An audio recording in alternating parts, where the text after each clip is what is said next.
Hey everyone, welcome back to Thought Pairing. I'm PKD, And I'm Suchi. and we're diving into a book today. It's pretty fascinating, I think. Definitely thought-provoking for sure. The 48 Laws of Power. Have you heard of this thing? Oh, yeah, Robert Greene. Robert Greene. Yeah. So before we get started, I want to ask you something. Have you ever, felt powerless Yeah. in a situation? Oh, yeah. I think all of us have. Whether it's at work, in a relationship? Totally a universal experience for sure. And this book kind of claims to have the answers to that. Well, it gives you frameworks to think about it. Yeah, so this book is kind of like a guidebook to navigating power dynamics. And it uses all this historical, figures and philosophies. That's what's so interesting about this book is it's not about being evil or manipulative. Yeah. It's more about recognizing that there are mechanics of power at play all the time. Right, so it's like understanding the rules of the game, Exactly. even if you don't necessarily agree with them. Precisely. Yeah. All right, so this book pulls from some pretty heavy hitters, right? Like Machiavelli and Sun Tzu. It's like Robert Greene took all of the most timeless strategies for wielding power and condensed them into this fascinating Condensed to work. Valley It's a compilation. Compilations. So it's kind of like a playbook for success, but with a healthy dose of caution. A lot of cautionary tales. Yeah, for sure. So what are some of the laws that really resonated with you? Well, one that really stood out to me was Law 6. Okay. Court attention at all costs. Okay, this one really got me thinking too. Yeah. About how we present ourselves. It's all about making yourself stand out from the crowd. Right. Becoming this magnet for attention and intrigue. Right. And he uses this great example of Count Lustig, Oh, yeah. a con man. Who cultivated this aura of mystery Exactly. He made himself far more interesting and influential. than he actually was. Yes. But how do we differentiate between the ethical and unethical application of that? That is the question, right? Because it is about intent and self-awareness when using any of these laws. Right.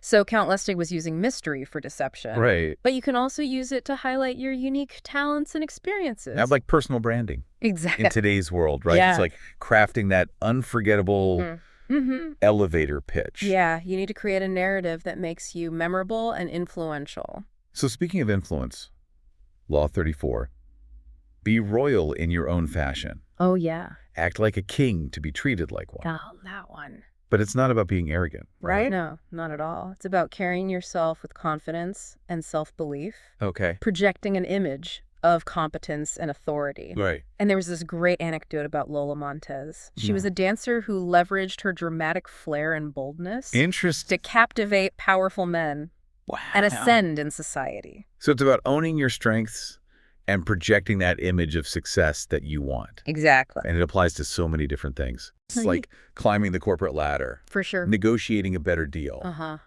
even navigating social situations Yeah, with more confidence. exactly. Okay, so Law 7, get others to do the work for you, but always take the credit. Oh, that one's a little... That one feels a little ethically ambiguous. It is a little dicey, for sure. It makes me think about how people get exploited. Well, yeah, and Robert Greene acknowledges the potential for abuse. Right. He uses a pretty stark example. Which is, Thomas Edison taking credit for Nikola Tesla's groundbreaking work on alternating current electricity.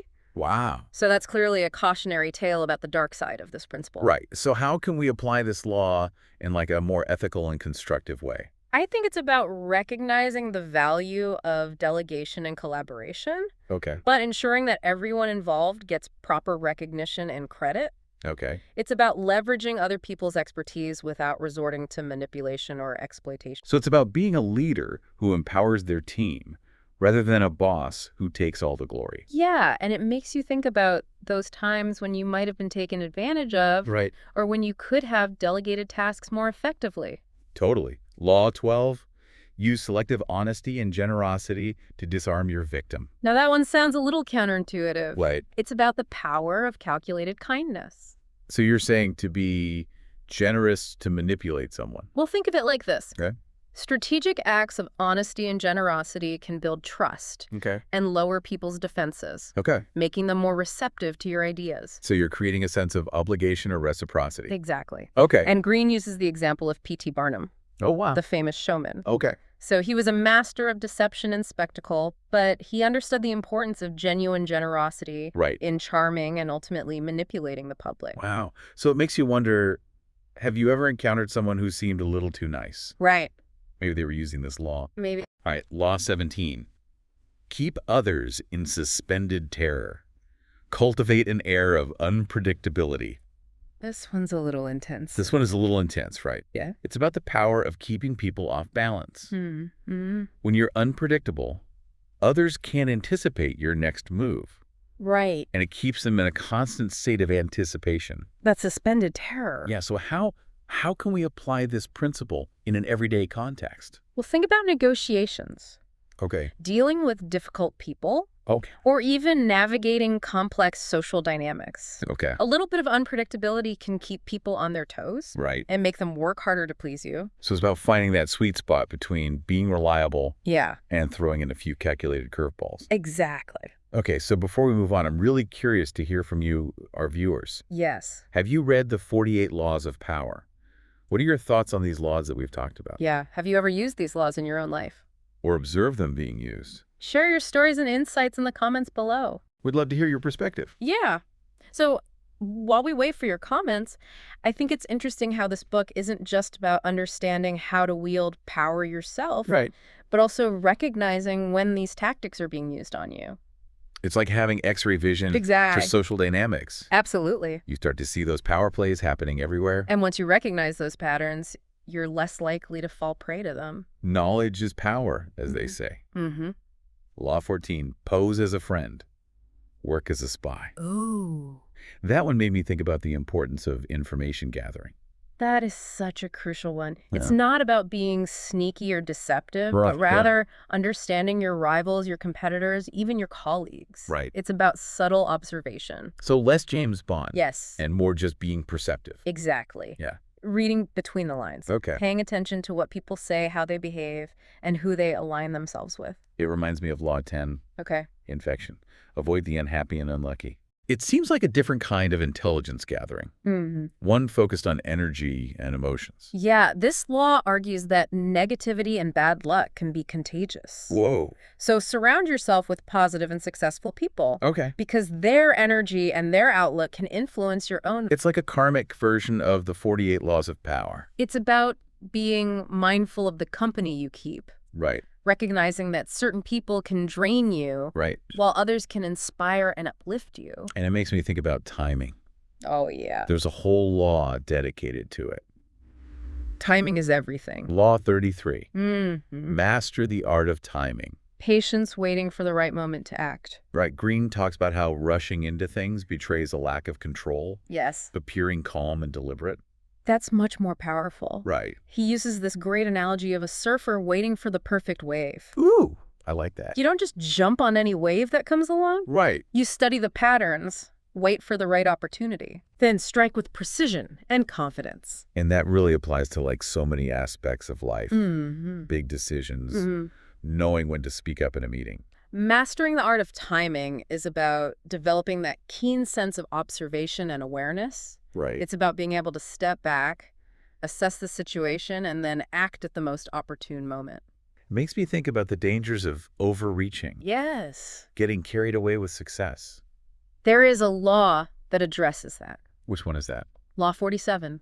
Do not go past the mark you aimed for in victory. Learn when to stop. Oh, so it's like the classic story of Icarus. Exactly. Flew too close to the sun, melted his wings. Sometimes achieving your goal is just at the beginning. Right. Knowing when to consolidate your gains. Right. That's crucial. So Greene emphasizes that the moment of victory is often the moment of greatest peril. It's easy to get arrogant, overconfident. Yes. Which can lead to your downfall.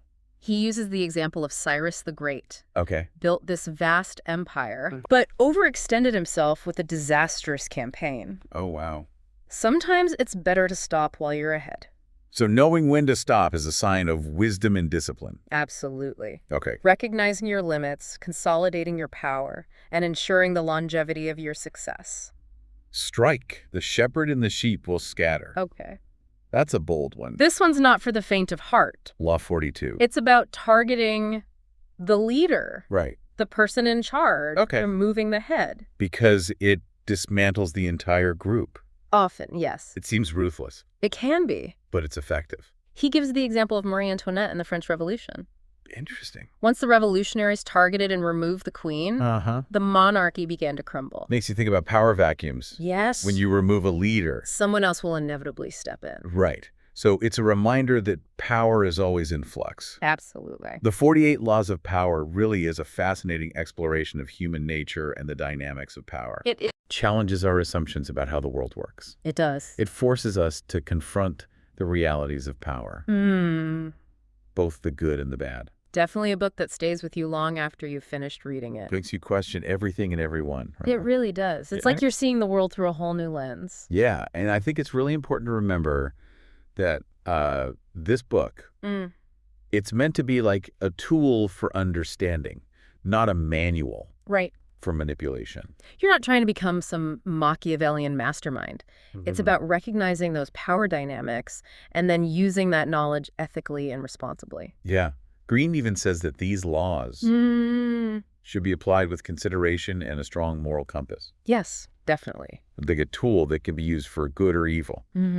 It all depends on the user. The intent of the user, for sure. So I think we should touch on one more law. Okay. That really highlights the importance of mastering your craft. Okay. Law 29. Which one's that? Plan all the way to the end. Oh, yeah. The power of strategic thinking. Foresight. Yeah, it's not enough to just focus on immediate goals. You need to anticipate obstacles and plan for every outcome. It's like a chess player. Oh, yeah. Thinking several moves ahead. You don't just make a move without considering the responses or the counter moves of your opponent. So you have to have a vision of your desired outcome. Map out a path to get there.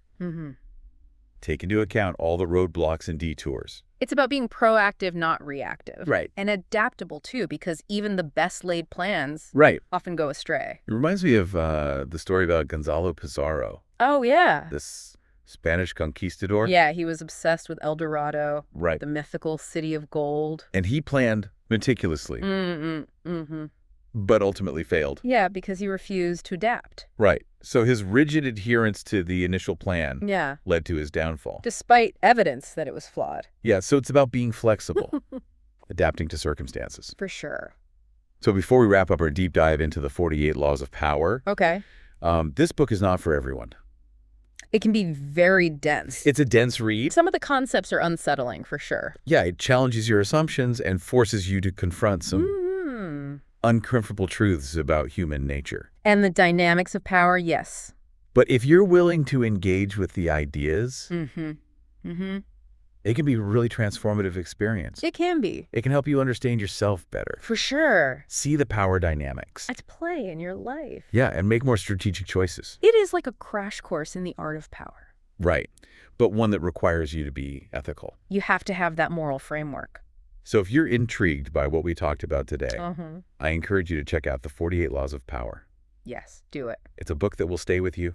It will. And we want to hear from you. As always. Share your thoughts. Any questions you have. In comments below. Yeah. And if you enjoyed this deep dive into the 48 Laws of Power, don't forget to give this video a thumbs up and subscribe to Thought Pairing. To see more of these thought-provoking discussions. We've got amazing guests lined up. Yes, we do. And topics. And hit that notification bell so you don't miss out.